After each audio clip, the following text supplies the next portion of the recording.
अस्सलाम वालेकुम सामीन इकराम, मैं हूं सैयद ज़ीशान हैदर।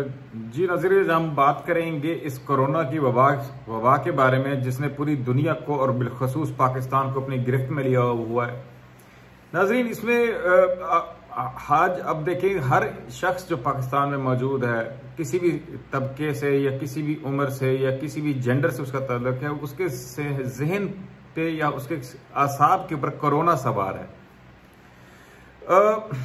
इसका आप देखें, कोरोना के डैमेज मल्टी फेसेटेड है इसके, यानी कि बहुत मुख्तलिफ तरीके से ये पाकिस्तान की अवाम पर ये कहर नाजिल हुआ है। सबसे पहले तो आप ये देख लें कि एक अनसर्टेनिटी की फिजा है। हर इंसान एक दूसरे को पोटेंशियल कैरियर समझता है और किसी को ये यकीन नहीं है कि वो किसी भी वक्त कोरोना में मुब्तला हो जाए। ये कैफियत तकरीबन 1 साल से, और खास तौर पर अब जब तीसरी लहर आ चुकी है, तो हर शख्स दूसरे शख्स से खौफ में मुब्तला है और अपनी हेल्थ के बारे में बहुत कंसर्न्ड है।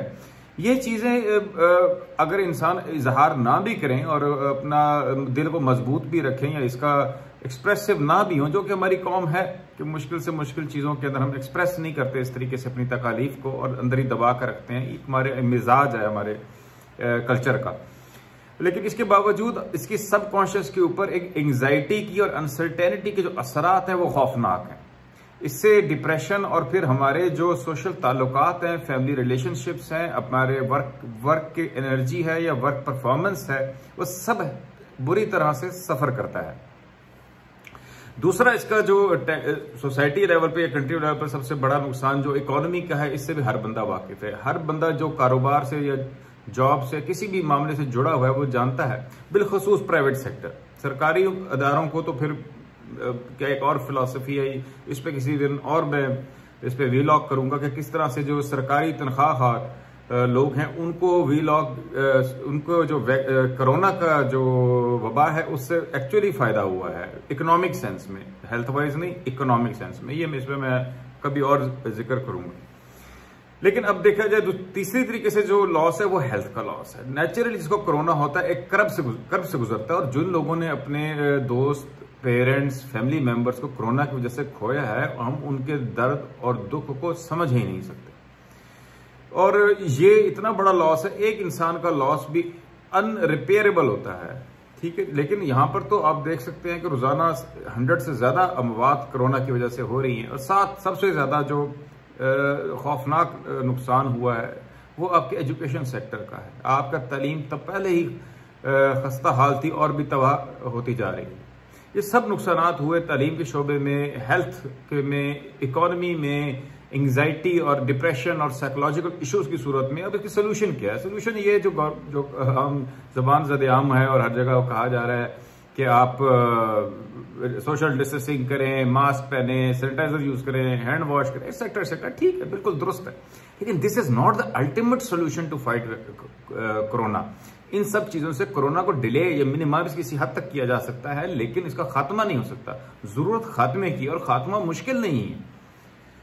अनफॉर्चुनेटली देखिए, जिस तरह पोलियो है, जिस तरह हजारों और बीमारियां जो वैक्सीनेशन से जिनका सोल्यूशन हो जाता है वो खत्म की गई हैं, ममालिक ने करके दिखाया है, और ये पाकिस्तान में भी मुमकिन है। तो हमने इसका वैक्सीन के लिए क्या किया, ये हमें सोचने की जरूरत है। और फिर ये सोचने की जरूरत है कि अभी तक गवर्नमेंट इस बारे में सीरियस क्यों नहीं है।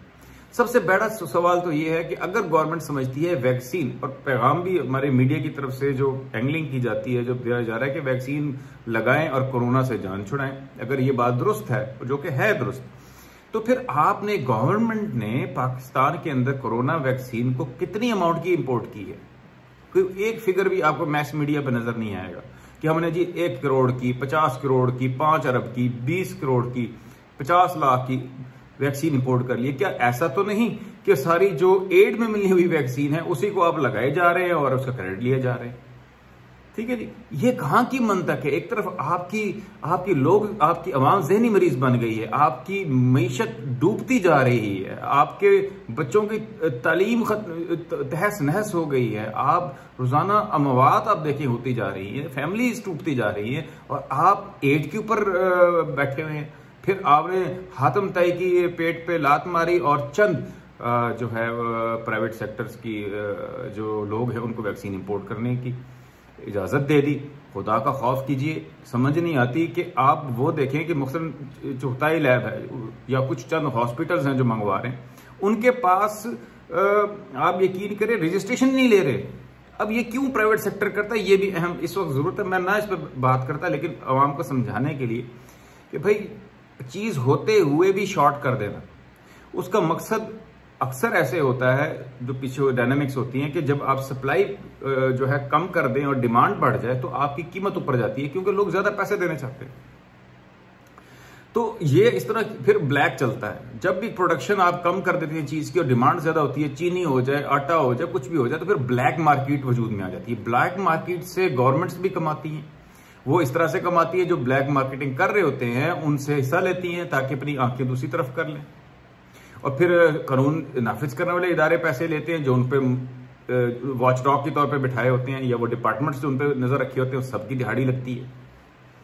तो ये आप देखिए कि गवर्नमेंट खुद खरीद नहीं रही, जो कि आप और साथ में जो प्राइवेट सेक्टर में भी मखसूस लोग मंगवा रहे हैं उनको भी रेगुलराइज इस तरह से नहीं करे कि भाई जब आपको इजाजत दी है तो आप लाखों की तादाद में आप मुख्तलिफ इतनी वैक्सीन मार्केट में मौजूद हैं, आप क्यों नहीं मंगवा रहे?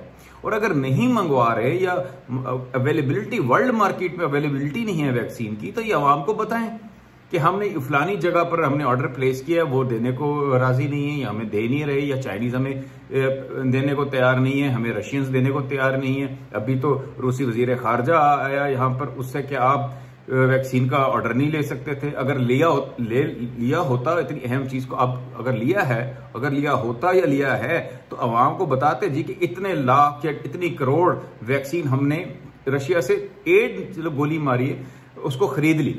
लेकिन ऐसा नहीं हुआ। अगर हुआ होता ये अपने कंधों पे उनको लगाया होता अपनी इस अचीवमेंट को। दिल दुखता है जी कि क्या किस तरीके से पाकिस्तानियों की जान और माल के साथ खेला जा रहा है।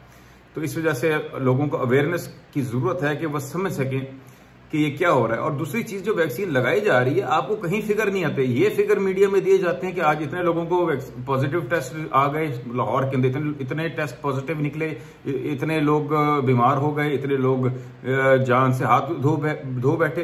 क्या आपको डेली ये फिगर नहीं देनी चाहिए कि डिस्ट्रिक्ट लाहौर के अंदर इतनी वैक्सीनेशन हुई, आज उधर इतनी वैक्सीनेशन हुई, पंजाब में इतनी वैक्सीनेशन हुई, सिंध में इतनी वैक्सीनेशन हुई? ये फिगर्स मीडिया क्यों नहीं बता रहा? ये इस वजह से शायद नहीं बता रहे, मुमकिन तौर मेरा तजिया, क्योंकि वो आटे में नमक के बराबर भी नहीं है। तो फिर सवाल उठते हैं कि भाई आप कर क्या रहे हैं? आप 22 करोड़ अवाम को अगर डेली 40-50 हजार भी अगर आप लगा रहे हो, जो कि वो भी मेरा नहीं, मैं समझता हूँ कि इतनी भी फिगर नहीं होना जिनको आप डेली वैक्सीनेट कर रहे हैं, तो आप क्या अपना 10 साल मंसूबा है वैक्सीनेशन का? ये होश के नाखुन लेना चाहिए हमारे हुक्मरानों को, हमारे कर्ता धर्ताओं को, कि भाई हर चीज पे दिहाड़ी नहीं लगानी होती, कोई कभी कुछ और ये कसूर हमारा अपना है, हम आवाम का है। हम इन चीजों के बारे में आवाज नहीं उठाते। हम मुख्तलिफ नजरियात के लिए सड़कों पर आ जाएंगे, लेकिन जहां पे हमारी जान माल मईशत का, पूरी कौम का इज्तिमाई मसला होगा, वहां पर हम जो है वो सत्तू पी के सोते रहेंगे और फिर गिला भी करेंगे, फिर रोएंगे भी, पीटेंगे भी सही। तो देखिए इस चीज से सोल्यूशन क्या है? इसका सोल्यूशन ये है कि अब सीधी सी बात है कि आप एक गवर्नमेंट है, एक स्टेट है, स्टेट के लिए 25-30 अरब रुपए इतने बड़े मसले को हल कर लेना ऊंट के मुंह में जीरे के बराबर है। तो अगर 20-25 अरब की वैक्सीन मंगवाकर, सिर्फ वैक्सीन मंगवाने पे नहीं बल्कि इसको डिस्ट्रीब्यूट करने के चैनल्स पे लगा दिया जाए, तो डेली 2 से 3 लाख आप वैक्सीन कर सकते हैं पाकिस्तान के अंदर। इतना आपके पास स्टाफ मौजूद है जो कि कुर्सियां तोड़ते हैं आपके पास, ऐसे एक्स्ट्रा भर्तियां आपने की हुई हैं।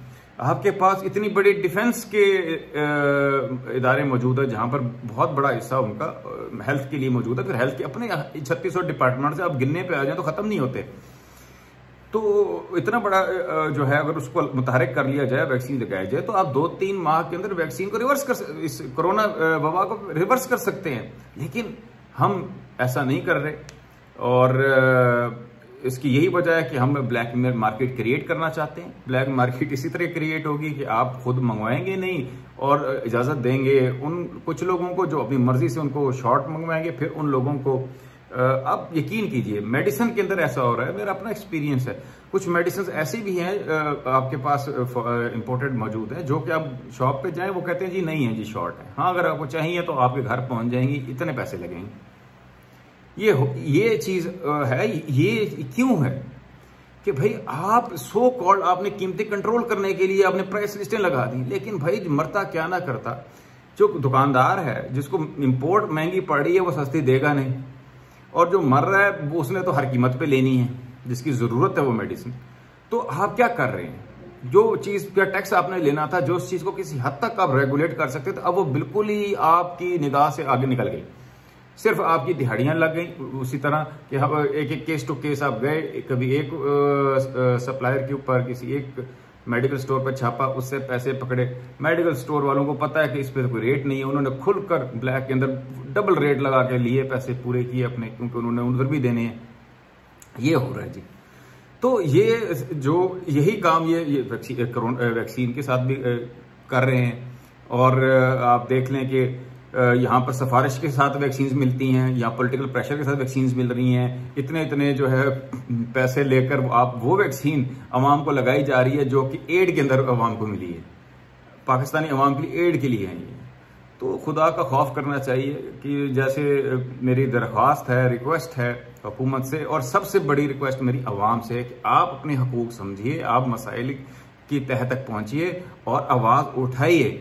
जब तक आप आवाज नहीं उठाएंगे, पहले आराम से उठाएं, सोशल मीडिया के थ्रू उठाएं, नहीं तो सड़कों पर निकलें। ये आपका हक है, आपका आइन आपको हक देता है। आपका ये दुनिया में कोई भी आपसे ये हक सल्ब नहीं कर सकता। आप मालिक हैं इस स्टेट के, आप के आगे कोई बंध नहीं बांध सकता। आप जरूर निकलिए और अपना एहतजाज पीसफुली रजिस्टर करवाइए। ये आपको दुनिया का हर मजहब, हर कानून आपको इसकी इजाजत देता है। नहीं देता तो जबर का कानून नहीं देता, नहीं देता तो बादशाहत नहीं देती। और पाकिस्तान ना बादशाहत है, और इंशाल्लाह ताला हम इसको बादशाहत बनने भी नहीं देंगे। आज तक के लिए सैयद शान हैदर को की तरफ से इतना ही। इजाजत दीजिए। खुदा हाफिज।